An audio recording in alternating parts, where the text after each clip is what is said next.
Hello, pre-calculus students.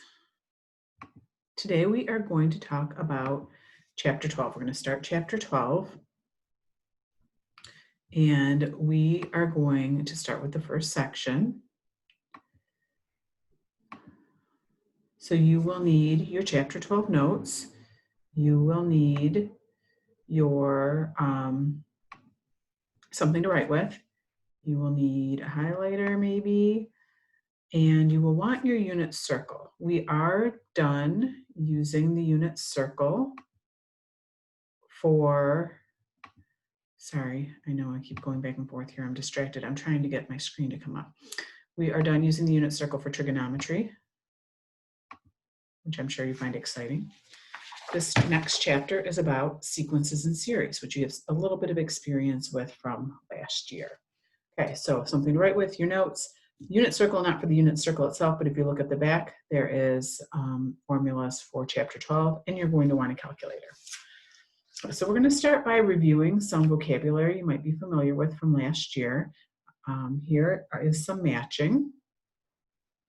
So first, take a minute and look these over and see what you can come up with. Okay, so you should be working the examples as we go. We're going to talk about sections 12.1 and 12.2 together because they are kind of linked together. And so we're going to start with just familiarizing ourselves with some of the vocabulary. All right, so first of all, a sequence, a pattern, is just a pattern of numbers. A series is when you take that pattern of numbers and you add them together. That gives you a series. An explicit sequence is a sequence in which you can generate a term just by plugging in the value of the term you want. So if you want the 10th term in, you plug 10 in, and that gives you the 10th term. A recursive sequence formula, you need the previous term to get the term you're looking for. So if you wanted the 10th term, you would need the 9th term. To get the 9th term, the 8th, and the 8th, the 7th, and so forth. Okay, so not necessarily as straightforward. An arithmetic sequence is a sequence in which there's a constant difference that is added to the previous term to obtain the next term. A geometric sequence is a sequence in which you multiply by a common ratio to generate the next term. So an arithmetic series, if a series is the sum of the terms of a sequence, an arithmetic series is the sum of the terms in an arithmetic sequence. And then geometric series is the sum of the terms in a geometric sequence. The notation we use to refer to our terms, typically we'll use a lowercase letter a. Really, it could be any lowercase letter.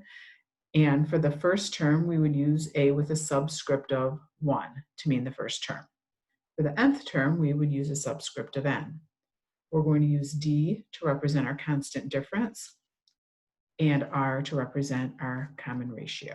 And so that's just some of the vocab that we will be using as we go throughout this chapter.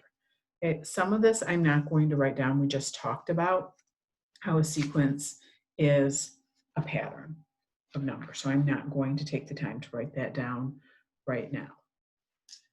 All right, so let's take a look at this example here. So it says find the next 4 terms in this sequence. So what is the pattern that's happening here? So with all of these, I would ask you to pause, try them out yourself before you just watch.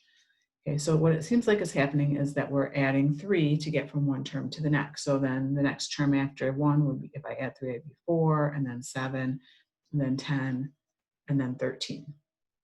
Okay, here it appears that I am subtracting 2. So then if I subtract 2 again, I would have 1, and then -1, and then -3, and then -5. Okay, so these are both examples of arithmetic sequences because I'm adding the same amount to get from one term to the next. Here it's that I'm adding the opposite, so it's as though I'm subtracting, but that makes it an arithmetic sequence. Now, what we want to talk about is how to write a formula to generate this sequence. So I would ask that you think about that on your own, like what rule could you write to represent, so if I want to find the 100th term of the sequence or the sequence, I could do that.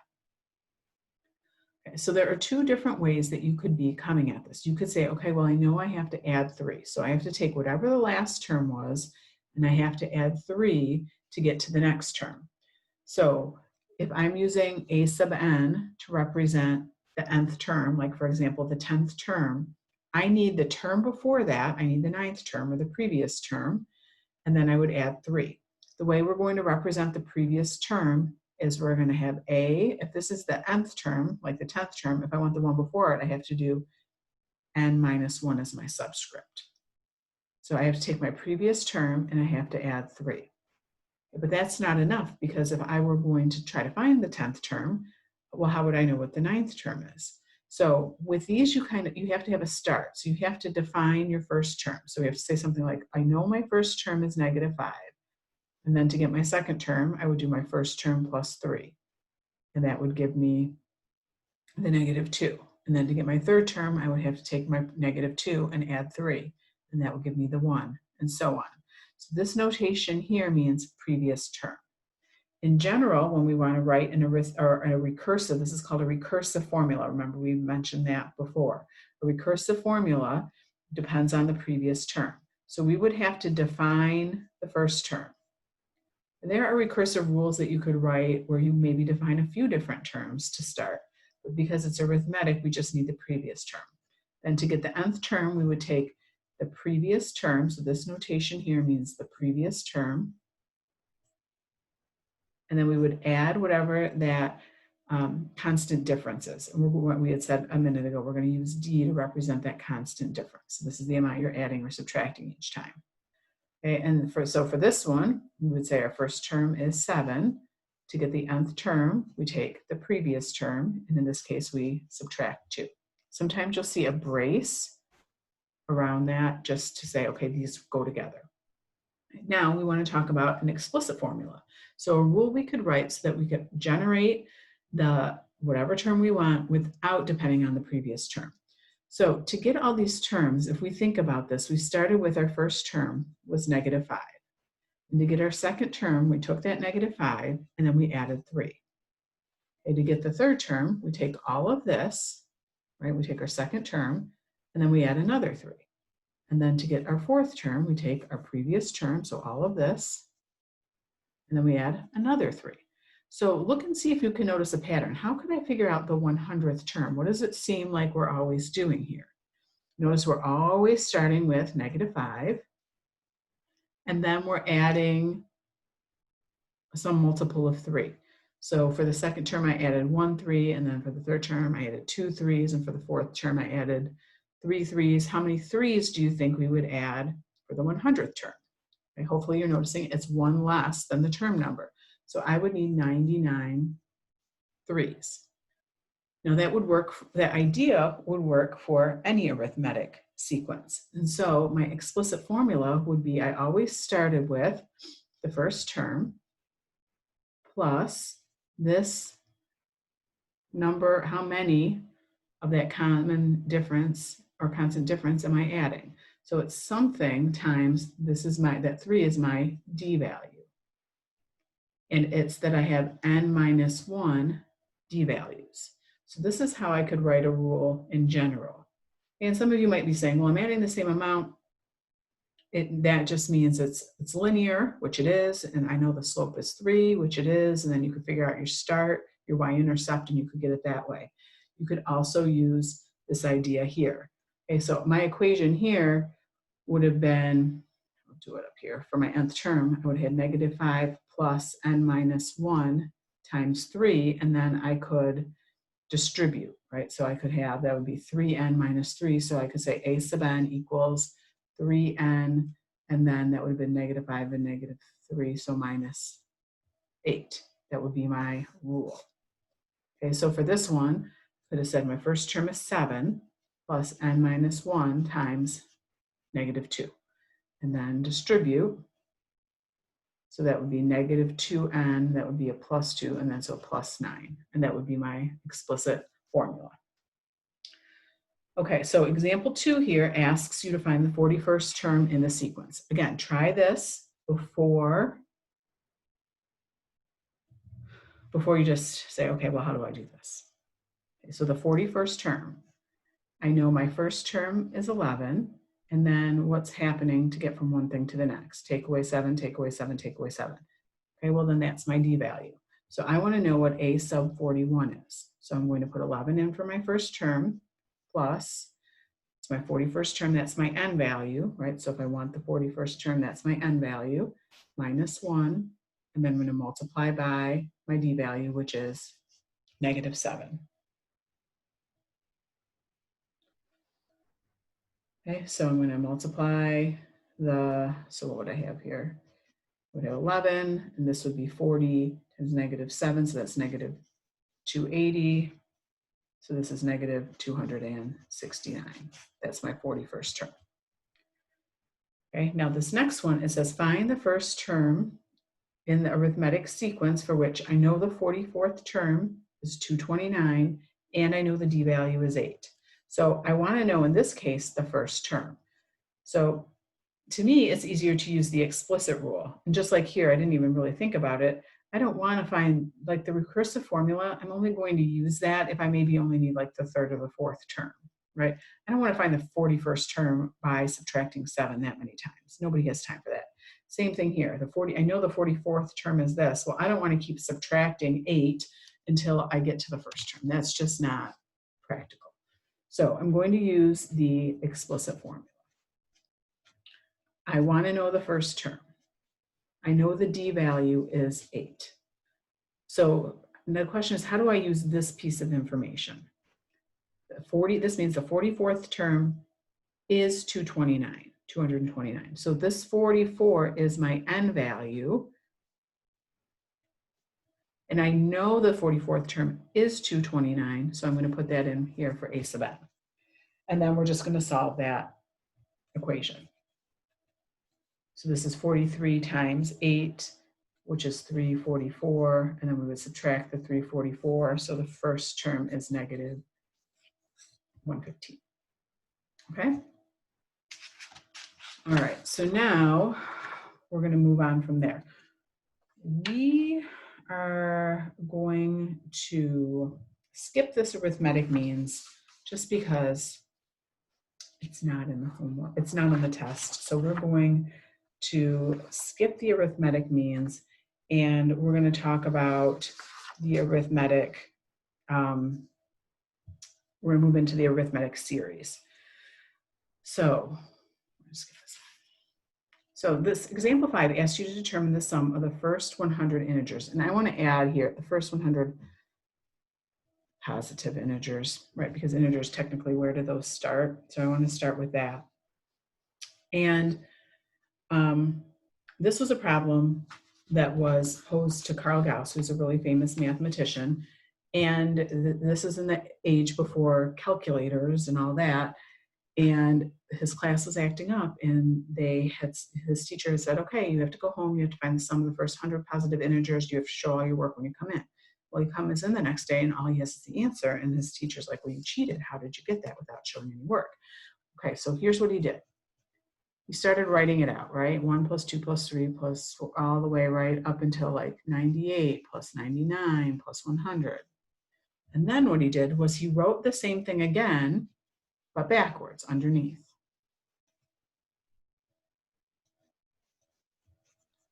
Right, these are equivalent. So then what he did was he added them together. So each of these pairs, what would each of these pairs equal? It'd all equal 101. Well, how many sets of 101 would he have? He'd have 100 of them. So he's got 100 sets of 101. But he doesn't really want 100, but he's added the same thing twice, right? So then what he has to do to get his final answer is he has to take it and divide by 2. So he did 100 times 101, divided it by 2, and got the sum, which is 5,050. So what ends up being amazing about that is that idea of what he did, adding this is the first term and this is the last term, multiplying by how many terms he had, and then cutting it in half, that works for any arithmetic series. Okay, we had said at the beginning, an arithmetic series is the sum of the terms of an arithmetic sequence. So if you know the first and the last terms, to find the sum, we're going to use a capital S for sum. We're going to take, what do we do here? We did the first term plus the last term. That was the first thing we did. So first term plus the last term. And we multiplied by the number of terms, which was n, but then we had to divide by 2 because we had counted the sum twice. All right, so if you know the first and the last term, then you can use this rule. Now, sometimes you might not know the last term. You could figure out the last term, like they gave you the D value. So there's another formula that you could use. Remember our formula for A sub n was that it was A sub 1 plus n minus 1 times D. And so if I substituted that here in place of A sub n, I would have n over 2 times, this would be A sub 1 plus this expression in here for the A sub n, so A sub 1 plus n minus 1 times D, and that would give me another formula. Here I can add those together and call it 2A sub 1 plus n minus 1 times D. Okay, so this is an alternative formula. Now I always try to use this one if I can because it's faster, but if I don't know the last term, then I'll use this one. All right, so this next example says find the sum of the first 32 terms of the arithmetic series, right? That means the sum. So the terms are, like if I had just written the sequence, these would be my terms. And when I add them all together, then that turns it into a series. So I want the sum of 32 terms, that's my n. I know my first term and I know my last term. So I can use the simpler formula. So the sum of 32 terms is 32 over 2 multiplied by the first sum of the first term and the last term. And really, you could just put that into your calculator. And you could do each of the steps, but I mean, it just ends up being, what, 16 times 162, and that ends up being 2,500 and, excuse me, 92. Okay.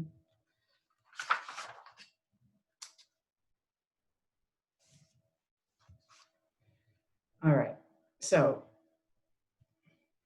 we're going to skip a couple of these examples just for time.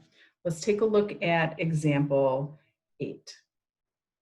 All right, student borrowed $4,000 for college expenses. It was repaid over a 100-month period. Here were the payments. How much did the payment, or did the student pay over the life of the loan? Okay, so 100 months, this is the number of things that we're adding. This is the first term. This is the 100th term. And I want to know the total that was borrowed. So I can use my formula for the first and last term. So the sum of 100, so 100 over 2, and then times the first term plus the last term. Okay, so I end up with, this is 5,010. Now, some of you were like, well, it's a $4,000 loan. He's going to pay $4,000 back. Well, there's interest involved. So there, if he ended up paying back $5,010, there must have been $1,010 of interest. All right, so read this next one and see if you can figure out how to get that started. Okay, so an athlete runs 7,500 meters on the first day, 8,000 on the second day, 500 on the third day, so on, 500 meters more. How far will the athlete have run at the end of all 30 days? Okay, so this is the first term. We know it increases by $500. That's our D value. And we want to know how much he's run at the end of 30 days. So N is 30. So here's an example of, I know the first term, I know how many days, but I don't know the last term. So you could use the formula to find how much he ran on the 30th day, the A sub 1 plus N minus 1 times D, or, and then use this formula up here because we'll have had the last term, or you could use the second formula. I'm going to just write it down here. And I'm going to do that. Okay, so to find the 30th, the sum of 30 days, so it would be 2 times 7,500 plus 30 minus 1 times 500. Okay, again, I would just put that all in my calculator and have it give me the answer. So it's 442,500 meters is what I would do for that. Okay, so we're going to move on. I know it might seem like a lot. We are going to move on and talk about section 2, and that gets into the geometric. Okay, so with the geometric, the idea is that you are multiplying by the same amount to get from one thing to the next. So if you look at this pattern here, it's not that you're adding the same amount each time, it's that you're multiplying by the same amount. Okay, and in this case, it's that I'm multiplying by -1/2, and then times -1/2, and times -1/2, and so on. So if I wanted to get to the next term, this would be 1/16, and -1/32, and then +1/64, and then -1/128. Here, it's that I'm multiplying by 7. So this would be 49, and then 343, and then 2401, and then what is it, 16807.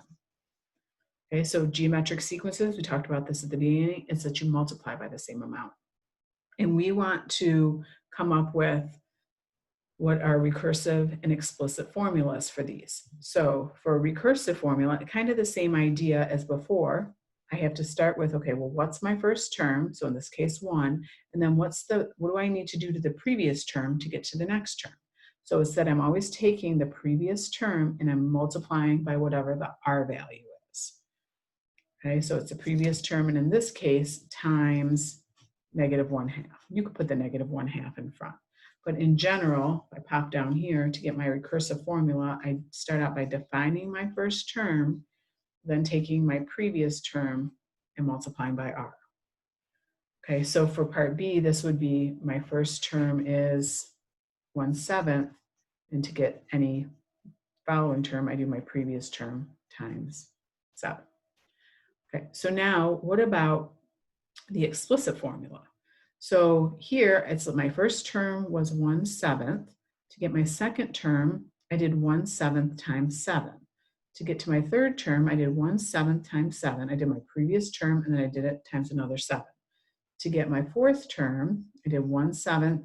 Took my previous term, right? And then I did it times another 7. So if I wanted, let's say, the 10th term, it would be 1/7. How many 7s would I have to have here? So I'm always starting with the first term. Notice the number of 7s I have is 1 less than whatever term it is, sort of like when it was arithmetic. And the other difference is it's multiplying instead of adding. So we're going to say it's multiplying by 7 to the n-1 power. So this one up here would have been a sub n equals my first term times whatever my ratio is, which is -1/2, to the n-1 power. Okay, so that's going to be my general formula for an explicit geometric sequence. Now, the reason I had you pull out your unit circle is because you have a table right here with these formulas. Okay, so arithmetic sequence, here are the arithmetic series formulas we talked about. Here's geometric sequence, and then we'll get into that geometric. Now, I had used G here for geometric versus an A, whatever. What letter does your name start with? Use that letter. It really makes no difference. Okay, let's look at a couple of examples. So this one asks you to determine the common ratio to find the next 3 terms in the sequence. So common ratio, like if you're not sure what the common ratio is, then you could take any term and divide by the previous term. So to find the common ratio, take any term and divide by previous term. Okay, so here I could take this -4t plus 20 and divide by 2t minus 10. Now some of you might look at it and say, oh, to get to 2t, from 2t to -4t, I have to multiply by -2, and then does that work for the -10 to 20? And it does. So if you see that, great. If not, you could also do this. So here I could say, oh, I could factor, like here I could factor out a 2 and have this, and here I could factor out a -4 and have this, and then if I divide that, I get -2. That works also. It doesn't matter. All right, so example 3, find an approximation for the 12th term in this sequence. Okay, so again, I don't really use the recursive unless it's maybe I wanted the 3rd or 4th term and I didn't have to do a lot of work. So I'm going to say my first term is 24. Now, what is it that I'm multiplying by to get from one term to the next? This isn't one I can just look at it and tell. So here, to get my R value, I might take my second term and divide by my first term to get my R value, which is -1.1. So I'm going to use this formula. It's a sub n is a sub 1 times r to the n-1. I want the 12th term. So my first term is negative 24, and then times negative 1.1 to the 12 minus 1 power. Okay, just put that whole thing into your calculator all at once. Make sure the negative is in parentheses before you power it. It really makes a difference. All right, so now,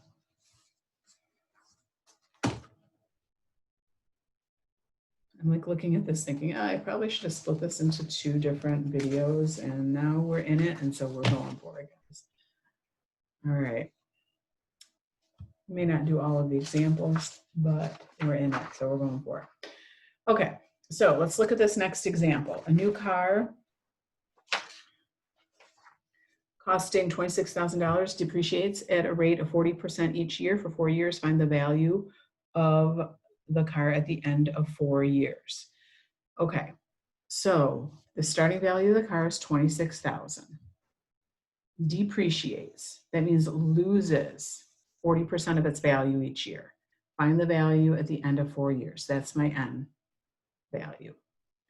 Okay, so if you're losing 40%, you could multiply this by 40% and then subtract it from 26,000. The alternative to that, though, is to think of it as, instead of losing 40%, think of it as keeping 60%. So to just get how much the car is worth after 1 year, you could just multiply by 0.6. So when you're dealing with percentages, if you're increasing by 1%, think of it as 100% plus that value and then change it to a decimal.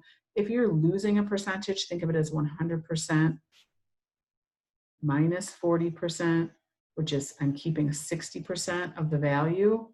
And so my multiplier is 0.6.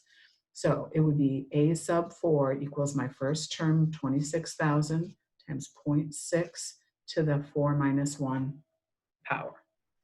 Put it in your calculator, $5,616.